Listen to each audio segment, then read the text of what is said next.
119వ కీర్తన 112వ వచనం. నీ కట్టడలను గైకొనుటకు నా హృదయమును నేను లోపర్చుకొని ఉన్నాను. ఇది తుదవరకు నిలుచు నిత్య నిర్ణయము. నీ వాక్యమునకు లోబడినట్లు మరియు విధేయత చూపునట్లు నా హృదయాన్ని తెస్తూ ఉన్నాను. బైబిలు దేవోక్తి. ఒకనాడు నీవు ఈ వచనములను, బైబిల్ సత్యాలను వెంబడించినప్పుడు నీ జీవితము భద్రంగా ఉంటుంది. నీకు భయం ఉండదు. నీవు పరిశుద్ధాత్మతో నింపబడినప్పుడు నీవు ఒక ప్రవక్త వలె మాట్లాడుతావు. ఇక్మన్ లక్షల మంది యూదులను చంపాడు. అతనికి విచారం లేదు. అతడు క్షమాపణ కొరకు దయచూపమని క్లెమెన్సీని ప్రాధేయపడినాడు. అతడెన్నడూ పశ్చాత్తాపడలేదు. పశ్చాత్తాపడటం తెలుపు మాటలు అతని నోట నుండి ఎన్నడూ రాలేదు. అతని మెడకు ఉరిత్రాడు చుట్టుటకు ఇష్టపూర్వకముగా వారిని అనుమతించాడు. అతడు చంపబడుచుండగా అతడు ఒక నిర్దాక్షిణ్యమైన కఠినమైన ముఖముతో నిలువబడ్డాడు. అతని మనసులో తీర్పును గూర్చిన గుర్తింపు లేదు, సత్యాన్ని గూర్చిన గ్రహింపు లేదని చెప్పడంతో ఇది సమానము. జంతువులకు న్యాయమును గూర్చిన గ్రహింపు లేదు. బలమైన జంతువులు బలహీనమైన వాటిని తింటాయి. యెషయా గ్రంథము 32వ అధ్యాయం 16వ వచనము. అప్పుడు న్యాయము అరణ్యములో నివసించును, ఫలభరితమైన భూమిలో నీతి దిగును. ఇక్మన్ హిట్లర్ యొక్క తత్వాన్ని అనుసరించాడు.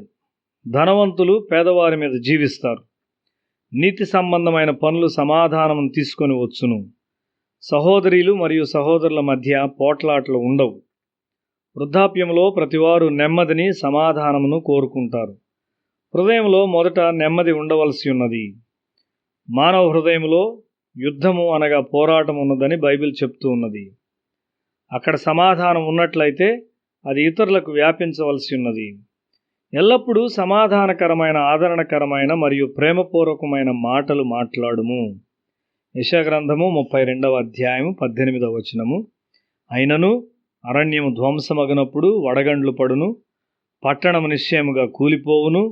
సమస్త జలముల యొద్దను విత్తనములు చల్లుచు ఎద్దులను, గాడిదలను తిరుగనిచ్చు మీరు ధన్యులు. సమాధానము, భద్రత మరియు స్థిరత్వము అనేవి వస్తాయి. యేసు పునరుత్థానము తరువాత అన్యులు ఫలభరితులుగా తయారవుతారని ప్రవక్త చెప్తూ ఉన్నాడు. ఒక ధనుర్వాతం వ్యాధి గల బాలుడు ఆరోగ్యవంతుడయ్యాడు. ఆ వ్యాధి గల వారెవరూ జీవించరు. వెలుగునొద్దకు వచ్చు ఒక అన్యుడు ఆ విధంగా ఉంటాడు. అన్యులు ఫలభరితులుగా ఉంటారని దేవుడు చెప్తున్నాడు. కాబట్టి మన సహవాసములో సమాధానము మరియు ప్రార్థన ఉండాలి. మీ ప్రార్థనల వలన అన్యులు స్వస్థపరచబడతారు. సహవాసమునకు దేవుడిచ్చిన 4 పెద్ద వాగ్దానముల్లో ఒకదానిని జ్ఞాపకం ఉంచుకో.